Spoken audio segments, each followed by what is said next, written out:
साथ में बताइए कि क्या कहना चाहते हैं। मेरा नाम हकीमुद्दीन कासमी है। जमीयत उलमा हिंद एक बड़ी ऑर्गेनाइजेशन है, मैं उसका जनरल सेक्रेटरी हूँ। मुल्क के मुख्तलिफ़ इलाक़ों में इस तरह के हालात पैदा हुई है, उसमें एक रांची भी है जहाँ से 2 जानें चली गई हैं। हमारे प्रेसिडेंट मौलाना महमूद मदनी साहब के मशवरे से रांची आना हुआ। यहाँ हमने DIG साहब से और DC साहब से मुलाकात की। हमारी ये कोशिश है कि जो इस वक्त बदअमनी पैदा हो गई है वो अमन में तब्दील हो जाए और जिनका जो नुकसान हुआ है नुकसान के एतबार से उनको मुआवजा दिया जाए। ये हमने DC साहब से भी बात की और DIG साहब से भी, और इसी सिलसिले में हम अभी DGP साहब के पास भी जा रहे हैं। अगर मौका मिला और वक्त मिल गया तो गवर्नर साहब भी मिलेंगे।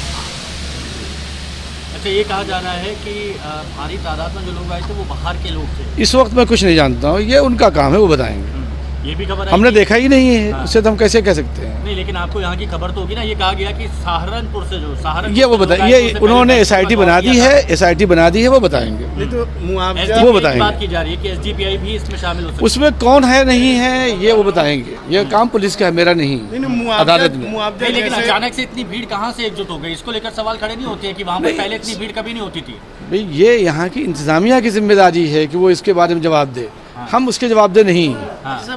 हम तो ये चाह रहे हैं कि किसी तरह से जिस तरह के हालात बिगड़ने के पोजीशन में आए थे उसमें और बेहतरी पैदा हो। कोई बात पैदा नहीं होनी चाहिए। सर जी आपसे रिक्वेस्ट कर रहा जी। हूँ, अभी के समय में मुझे लगता है कि कोई भी तकरीर और तहरीर हमने आपको रोका था, आप इनको पहले भी ये लोग मदरसा को बदनाम करके जा रहे हैं, बस इतना बता दे रहे हैं। कहाँ है बुलाई लोग को यहाँ पे? क्यों आप 144 में क्यों प्रेस कॉन्फ्रेंस करवा रहे हैं? नहीं, आपको क्यों लगता है, क्यों यहाँ पर आपको ऐसा लगता है कि बदनाम करने की बात हो रही है? वो बाहर से आके क्यों आएंगे यहाँ मेरे मोहल्ला में? मेरे मोहल्ला में बाहर से क्यों आएंगे? मेरा मोहल्ला में दंगा फसाद करने वाला लोग क्यों आएगा? यूपी से, मुंबई से क्यों आएगा? वो दिल्ली से उन्होंने अपनी बात रखने के लिए क्या है रखेगा बात? यहाँ जाके बाहर अपना बात रखे, मेरे मदरसा में नहीं रख सकता है। आप कौन है? हम इस मदरसा के हैं। तो आपके मदरसे में और तो आपने पहले बात नहीं की थी। हम यहाँ के रहने वाले हैं। हम यहाँ के रहने वाले। आपको कैसे लगता है कि इन्होंने जो भी बात बोला वो दंगा भड़काने वाली बात अभी का टाइम में किसी तरह का कोई बात नहीं होना चाहिए। क्या बात नहीं है? किसी भी तरह कोई बात। वो क्या कह रहे थे? लोगों के बीच में बातचीत कर रहे थे, प्रेस ब्रीफिंग होना था। तो हम लोगों ने स्पष्ट आदेश ये मिला था कि नहीं, प्रेस ब्रीफिंग वगैरह बाहर से लोग आके, कोई आदमी किसी को प्रेस ब्रीफिंग नहीं कर सकता है यहाँ के बारे में। ठीक है, ख़ास तौर से कि यहाँ के हालात के बारे में। तो हमने थाना प्रभारी को ले लिए थे, लेके बातचीत करके हम लोग इनको मना कर दिए कि आपको यहाँ कुछ नहीं करना है। क्या आपको ऐसा लगा किसी तरह का कानून को तोड़ा गया है यहाँ पर?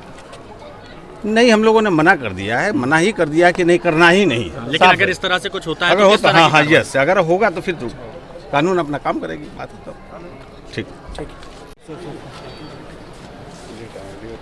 सर, अभी जो प्रेस कॉन्फ्रेंस हुई थी, इसको आपने रोका है? जी।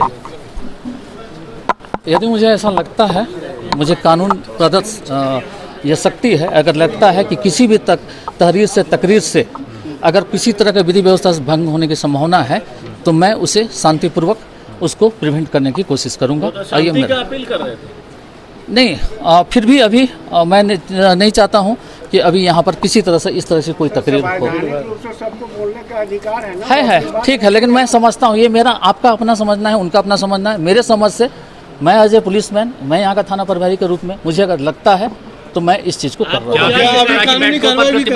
आपको शिकायत क्या मिलेगी, क्या है? नहीं, अभी एक जगह इतने सारे लोगों के साथ में इस तरह की अपीलें में कई चीज़ें आ सकती है। अभी तो तकरीर जारी थी, इसलिए नहीं कर सकते इस तकरीर में आगे क्या हो सकता है, मुझे संभावना लगी। अच्छा, कानूनी कार्रवाई करेंगे क्या अभी जो प्रेस? नहीं, अभी अब देखते हैं, अभी तो हम लोग देखते हैं उसके बाद।